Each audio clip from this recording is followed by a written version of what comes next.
Dibuktikan dengan adanya arsip foto Belanda yang menunjukkan adanya foto berdirinya perahu-perahu Padewaka. Assalamualaikum warahmatullahi wabarakatuh. Halo teman-teman sekalian dimanapun Anda berada. Alhamdulillahirrahmanirrahim, puji syukur kehadirat Allah Subhanahu wa Ta'ala. Salam dan salawat teruntuk Nabiullah Muhammad Sallallahu Alaihi Wasallam. Suatu kebahagiaan bagi keluarga besar Kementerian Agama,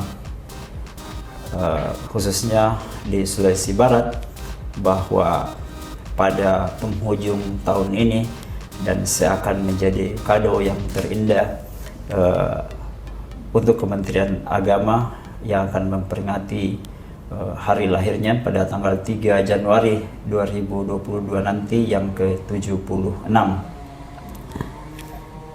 Dan kado yang terindah tersebut adalah bahwa sejumlah prestasi telah ditorehkan oleh anak-anak muda dari madrasah dan perempuan lagi,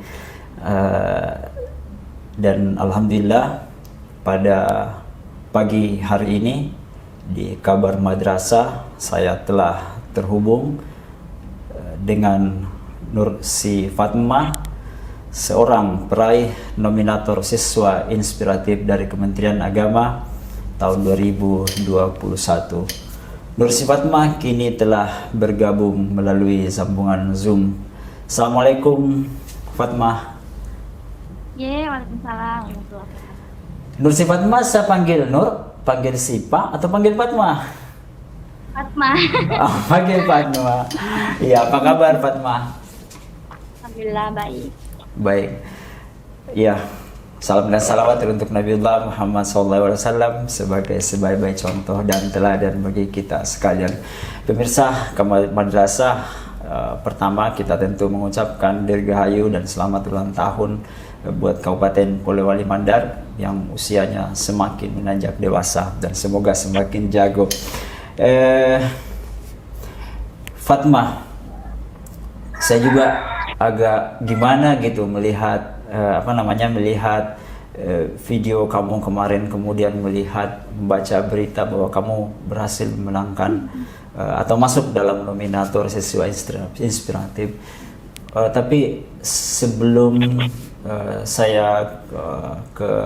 sebelum kamu menjawab pertanyaan itu, kami mau mendengar latar belakangmu, bagaimana growth-nya, gimana gitu. Lahir di mana, kemudian besar di mana sampai sekarang ini. Saya kalau lahir di sini. Tapi kalau untuk menghabiskan masa kecil, saya itu di perantauan karena dari nenek kakek itu memang sudah keluarga perantauan. Jadi ibu setelah menikah juga jadi perantauan. Saya dikandungkan di sana, kemudian tetap pulang, dilahirkan di sini. Saya lahir 3 Oktober 2002. Terus usia berapa itu kembali ke sana, kemudian menghabiskan masa kecil. Nanti letting itu kelas 5 SD baru saya balik lagi. Makanya agak amat masuk sekolah lagi. Oh gitu. Tunggu dulu, saya ingin perjelas, kamu lahirnya di mana? Terus merantaunya di mana? Kenapa? Kamu lahirnya di mana? Di kota mana? Di desa mana? Di kampung mana gitu? Terus merantaunya di mana? Saya lahir di Dusun Barase, Desa Ketumbangan, Kecamatan Campalagian. Oh, Campalagian. Terus tadi saya dengar merantau di mana? Saya merantau di Sabah. Oh, di Sabah. Umur berapa kamu ke Sabah? Umur 5-6 tahunan. 5-6 tahun. Terus balik ke sini kelas 5 SD itu? Ya. Wow. Terus habis dari SD terus sekolah di mana?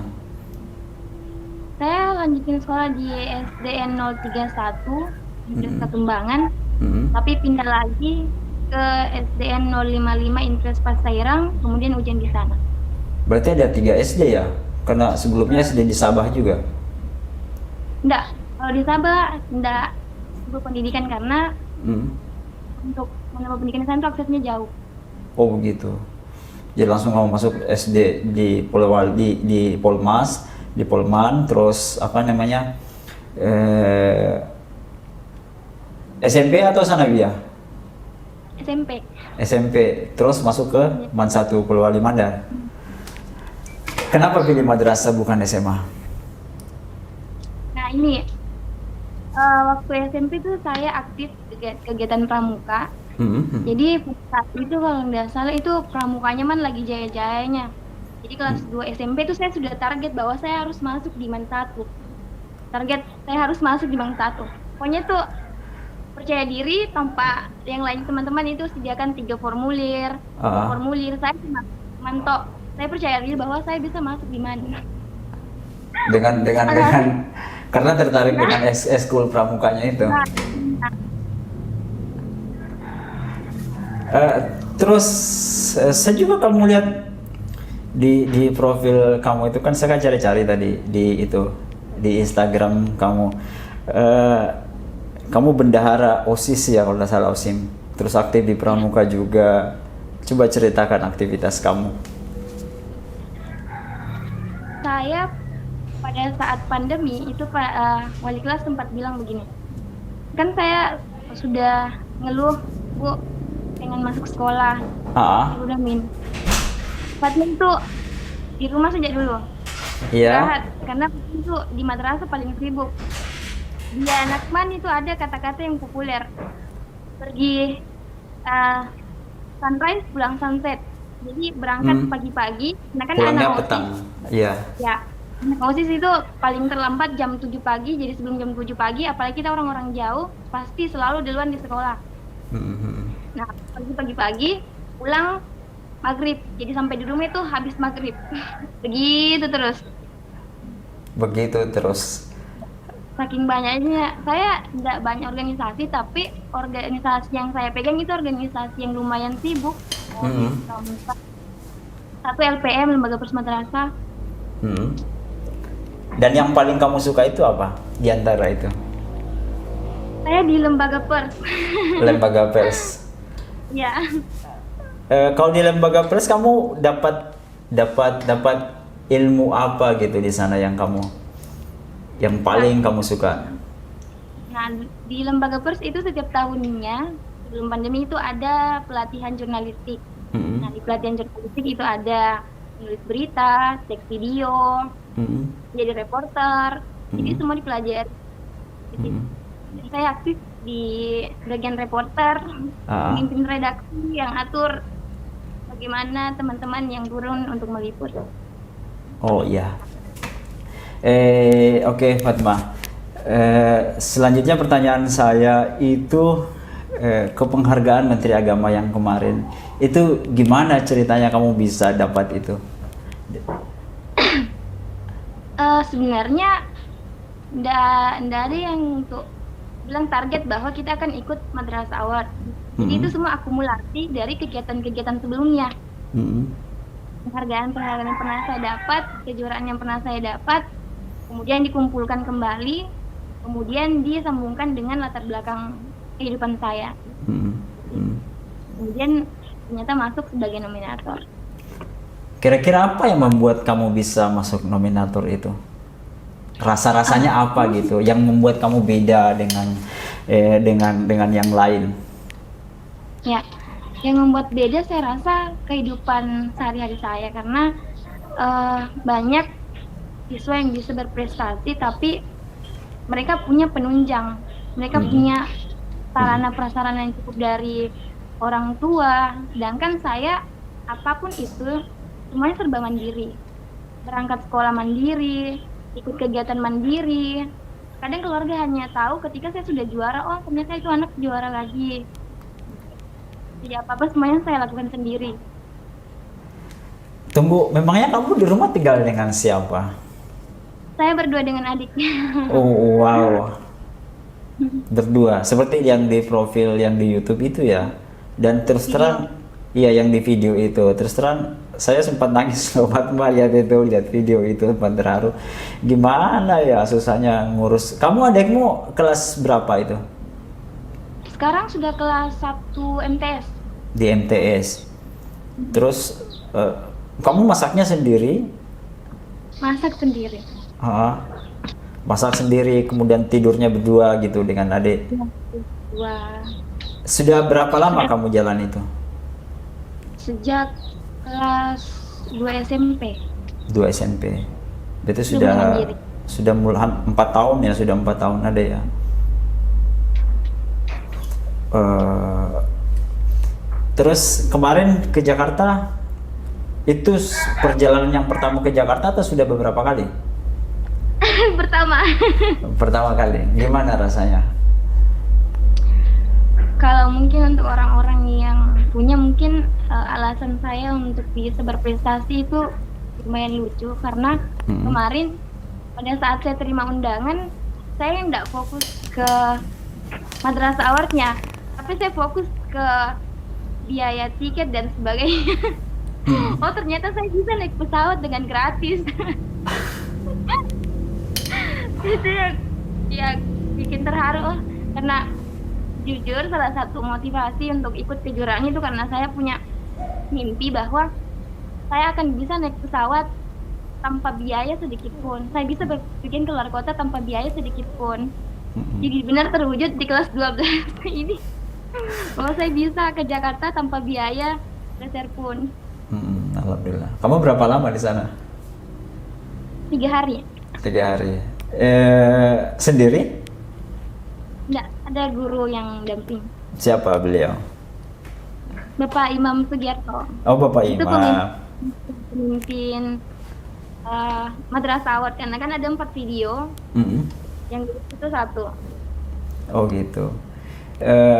Di videomu itu kamu buat berapa lama itu? Itu tag videonya itu 1 hari. Jadi saya sementara sakit. Kemudian proses editingnya yang didampingi proses editingnya itu 3 hari. 4 hari. Full 4 hari. Yang ngedit siapa? Ada Muhammad Faiz Pratama. Oh iya ya, ada timnya ya dari. Terus sekarang saya mau tanya cerita tentang apa ya keseharian kalian di Madrasah Alia Negeri 1 Polewali Mandar ya. Di sana itu selama ini belajarnya bagaimana dalam belakangan ini dalam situasi COVID ini? COVID. Pada saat masih PPKM ketat itu masih daring. Masih daring. Daring dengan pembatasan waktu belajar dari jam 7.30 sampai jam 11.30. Yang dulunya jadi 7.30 sampai jam 3.30 biasanya. Dibatasi sampai jam 7.30 sampai jam 11.30. Itu daring. Terus daringnya itu kamu pakai aplikasi apa atau LMS apa yang dipakai oleh guru-guru dan siswa di sana? Macam-macam, tergantung dari gurunya. Ada yang nyaman pakai Zoom, ada yang nyaman pakai Google Meet, ada yang nyaman pakai Teams, ada yang nyaman pakai WhatsApp. Tapi kalau untuk tugas catatan sebagainya lebih ke WhatsApp sih. Lebih ke WhatsApp gitu. Kalau kamu sendiri lebih suka mana? Saya lebih juga suka WhatsApp. Daripada Zoom misalnya? Lebih suka WhatsApp karena gampang diakses. Oh karena gampang diakses. Tapi kan nggak bisa tatap muka seperti ini dengan gurunya. Biasa kalau untuk tatap muka biasanya pakai Zoom atau Teams. Kalau yang nggak ribet biasanya enaknya itu Teams langsung gabung, atau misalnya kalau pagi lagi ada kegiatan terus kalau Teams itu bisa ditelepon teman. Ayo masuk. Jadi tinggal angkat langsung masuk kelas. Oh iya betul. Dan apakah masih berlangsung sampai saat ini? Sudah enggak. Sudah tidak lagi. Kemarin sempat seminggu, misalnya hari ini saya masuk minggu ini, minggu depan enggak. Biasanya tuh dikasih tugas atau catatan, kemudian masuk ketika sudah gilirannya lagi baru diperiksa dan sebagainya. Tapi dengan itu kamu rasa ada keteteran pelajaran yang tertinggal atau bagaimana? Kalau untuk keteteran, tidak, malah lebih apa ya, cenderung lambat, materinya cenderung lambat. Mm-mm. Jadi harus kejar materi. Karena kalau untuk waktu ke sekolah cuma sampai jam 7.30 sampai jam 11.45, waktunya cuma sejam, materi udah tertutupi dengan waktu sendiri. Oh iya, berarti harapan kita semua tentu sama ya, bahwa badai ini cepat berlalu gitu. Untuk menghadapi itu tentu kan sudah berbagai upaya yang dilakukan oleh pemerintah. Nah, bagaimana, kan kamu kan pengurus OSIS nih ceritanya nih, gimana di sana? Apa teman-teman kamu di sana atau kamu sendiri dan yang lainnya itu sudah divaksin atau gimana? Nah, alhamdulillah kalau di MAN 1 itu antusias vaksinnya luar biasa. Karena kemarin itu benar-benar seharian full untuk vaksin dalam satu tahap. Itu hanya sekian persen teman-teman yang masih belum siap untuk divaksin. Yang lainnya itu semuanya sudah vaksin. Sampai tahap 2 sudah selesai sampai sekarang. Saya juga sudah 2 kali. Sudah 2 kali. Dan sudah hampir selesai ya, maksudnya semua ya. Yang kamu tahu, semua siswa itu sudah kira-kira ada berapa persen gitu? Sudah sampai 97%. 97%. Oh, itu jumlah yang dari berapa banyak semua anggota OSIM kamu? Kalau jumlah pastinya nggak tahu, tapi kalau untuk tinggal beberapa orang lah yang belum terima vaksin. Di kelas saya cuma 1-2 orang, yang lainnya sudah vaksin semua. Alhamdulillah, berarti itu harapan besar kita sudah hampir tercapai gitu. Fatma sendiri, kamu cita-citanya apa, Fatma? Saya mau jadi dosen. Jadi dosen. Bagus, cita-cita yang mulia, jadi guru, jadi dosen. Kamu lebih sukanya mata pelajaran apa? Saya akhir-akhir ini baru tahu ternyata saya lebih suka di mata pelajaran sejarah. Sejarah. Dan Olimpiade yang saya ikuti itu semuanya sejarah. 2 tahun terakhir saya memang berorientasi fokuskan diri di mata pelajaran sejarah. Ada apa dengan sejarah itu? Apa yang membuat kamu jatuh cinta? Karena kegiatan event yang saya ikuti, jadi karena saya juga suka jurnalistik, saya suka travel, jalan-jalan sambil belajar, kemudian dokumentasikan, jadi satu paket. Jadi satu paket. Ya, masa lalu abadikan melalui jurnalistik. Oh iya, saya jadi ingat. Kamu kan sempat ikut penelitian apa tuh kemarin yang Padewakan itu ya? Lawatan sejarah daerah. Yang Laseda itu. Iya, kabarnya kamu juara 1 juga di sana. Cerita dong apa hasil temuanmu di Laseda itu, di Padewakan itu? Tidak. Nah, kan Laseda kemarin itu temanya jalur rempah.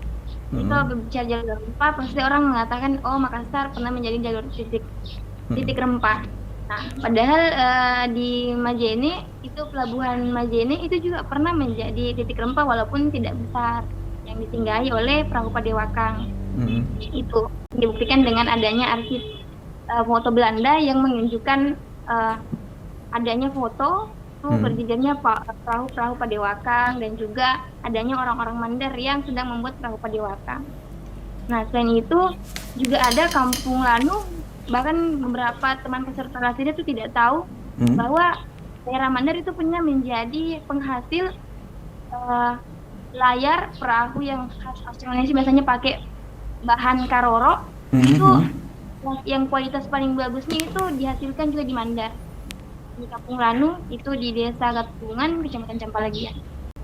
Saya mau tarik ke belakang sedikit ke penghargaan yang diterima yang di Jakarta itu. Kamu masuk nominator gitu, terus ada peserta lain.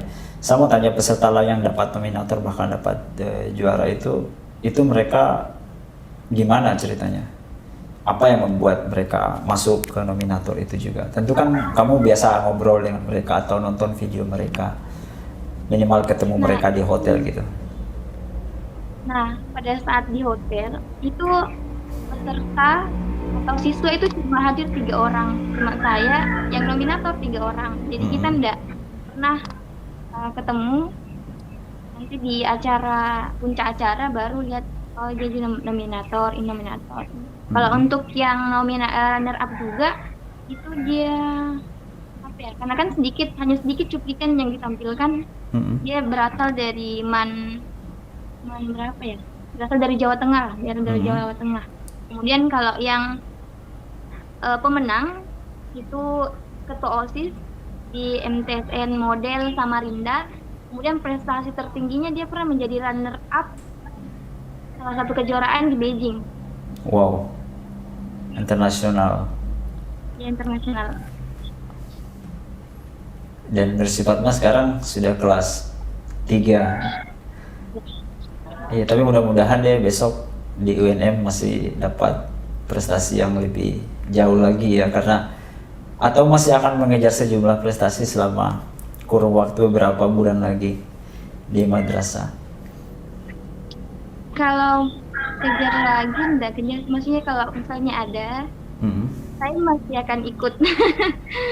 Karena saya kan tidak punya kegiatan lain. Dan itu sekolah itu adalah dunia saya. Jadi apa yang bisa saya lakukan selama sekolah saya lakukan. Mm-mm. Iya. Iya, karena terus terang kami dari awal-awal itu selalu gimana nih Fatma ini membagi waktu ngurus adik, belajar juga, itu ikut banyak organisasi. Apa yang kamu rasakan gitu? Kamu nggak merasa stres atau gimana? Kan kadang-kadang orang, wah tugas lagi ini, ada tugas lagi, ada PR lagi. Sementara saya mesti buat berita juga, buat wawancara juga di lembaga pers. Itu gimana? Kalau untuk stres karena sekolah saya enggak pernah merasa stres Mm-mm. karena memang saya merasa hidup ketika saya berada di sekolah. Jadi saya enggak pernah stres kalau untuk Mm-mm. sekolah. Kalau untuk membagi waktu dengan adik, alhamdulillah adik saya kalau bilang Ramadan enggak pernah pabali-bali. Dia Oh, pabali-bali.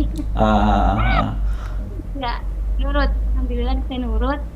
Apapun yang saya biasanya arahkan, ya nurut. Bilang jam segini pulang main, misalnya di rumah. Kalau misalnya saya terlambat pulang, biasa pulang kalau pagi, mungkin terlambat kan nanti pulang. Jadi mm. kalau misalnya nggak mau masak dulu, mungkin mau makan mie atau bakso lewat ke atau bagaimana. Biasanya begitu. Jadi biasanya begitu. Kalau misalnya kamu nggak pulang masak, ya udah dia makan bakso saja atau makan mie. Iya. Atau biasa kalau misalnya nggak anu mie atau kita rebus memang telur pagi. Mm-mm. Itu intinya apa yang dilakukan supaya ndak ini. Karena saya kan dia kan masih kecil dulu, jadi masih saya terlarang untuk bisa main-main kompor. Jadi sekarang baru Iya, leluasa saya masak. iya betul. Tapi kamu nggak pernah marah kan sama dia? Enggak. Ya biasalah saudara. Iya. Fatma, selama di madrasah, kita balik cerita ke madrasah di Man 1 Pulau Limandar. Apa yang kamu suka di sana? Paling kamu suka itu? Saya kegiatannya, kegiatan Hmm. ekstrakurikulernya, saya suka berkegiatan. Hmm. Apa tidak Makin apa makin sibuk. apa kegiatannya itu menurutmu tidak apa bisa sejalan dengan pelajaran yang kamu terima atau bagaimana? Saya suka sejarah karena ya gitu bisa jalan-jalan sambil Hmm. belajar. Novelnya juga suka, lebih merasa bahwa oh kita punya wawasan tentang tanah air. Oh saya tahu kejadian yang ini. Terus Fatma, apa ya yang mungkin pertanyaan terakhir mungkin, apa gitu ambisimu, apa harapanmu eh, bagi adik-adikmu ke depan gitu, khususnya yang masih belajar di madrasah? Kalau untuk adik-adik, karena saya beraktif di ekstrakurikuler, jadi sebelum masuk di sebuah organisasi, tanya ke dirinya dulu, pahami dirinya dulu bahwa saya mau kemana. Jangan sampai masuk di organisasi hanya masuk saja tanpa melihat bahwa ini organisasi akan menunjang saya ke depannya. Jadi cari potensinya, cari dirinya nyaman di mana, dan masuk dan tekuni itu. Baiklah pemirsa kabar madrasah dimanapun Anda bisa menyaksikan siaran kami, demikianlah perbincangan kami dengan Ananda Nur Sipatma, peraih nominator siswa inspiratif Kementerian Agama tahun 2021 dari Madrasah Polwali Mandar, Sulawesi Barat. Sampai jumpa pada pertemuan yang akan datang. Assalamualaikum warahmatullahi wabarakatuh.